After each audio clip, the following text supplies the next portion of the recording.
Welcome back to our special program, Time to Be Heard, Content of Character. Looking at groups like Acorn now. They claim to help people, but do they? They claim to help labor. When it comes to unions, they're one and the same. Are they helping just themselves in reality? Charles Payne is here. Kevin Jackson, author of The Big Black Lie. Marcel Reed, Acorn 8 chair, and one of the bravest people that I know. Jerome Hudson is a retail sales consultant. So let me start with you, Marcel. It's always good to see you. You were somebody who was inside of Acorn. You demanded, let me open up the books here because something's not right, and they've come after you and everybody, everybody like you, everybody who's wanting to open up Acorn. Tell in a nutshell the game that Acorn plays. I came to Acorn not in the traditional method. I read a book. It was listed as a resource in the back of the book, and I joined Acorn. I always tell this story because I want people to understand that poverty sometimes is not a result of not having enough education. Oftentimes, poverty is the result of not knowing where to apply that education. So Acorn was a way that I thought that I could give back. I majored in sociology. I never had a chance to use it. And Acorn was my way to give back and to see if we could actually do something socially, structurally, to change the poverty I'd been seeing.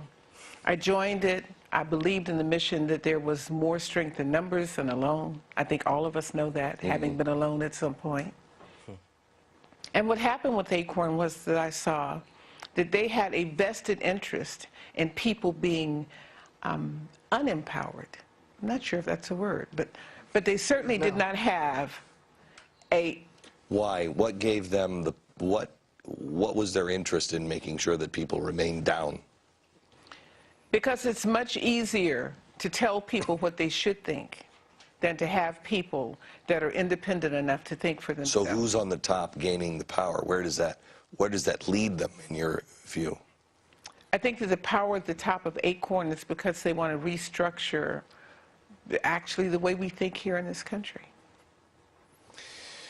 So how do we, when we have a system where, I'm reading a book on the Romans in England, and when the Romans marched in and tried to take over England, and one of the things that they did was give gifts, break people up into groups, give gifts, and try to get into the communities and enslave people that way.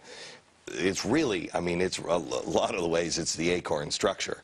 How do we break that? How do we go in and change that? I mean, you got no gifts. What you have is people coming into the community and saying, boy, life is going to get tough for you because we got to shut all these taps off. Well, in my opinion, what we've got to do is we've got to really start playing hardball. The black community has been soft-pedaled for so long, and everybody's afraid to attack the issue. I think the bigger issue, I mean, you've got a group of black conservatives here. We've all got our scars from trying to go in and do this. What we've got to do is get people like you and the rest of the conservatives to stop being so politically correct in dealing with the black community and confronting these issues head on and saying, I'm not a racist, I'm not an elitist, and unlike the government, I really am here to help, and I'm going to help you by giving you an opportunity. I'm not going to give you a handout. But you do, we got to wrap, but I want to come back with this question.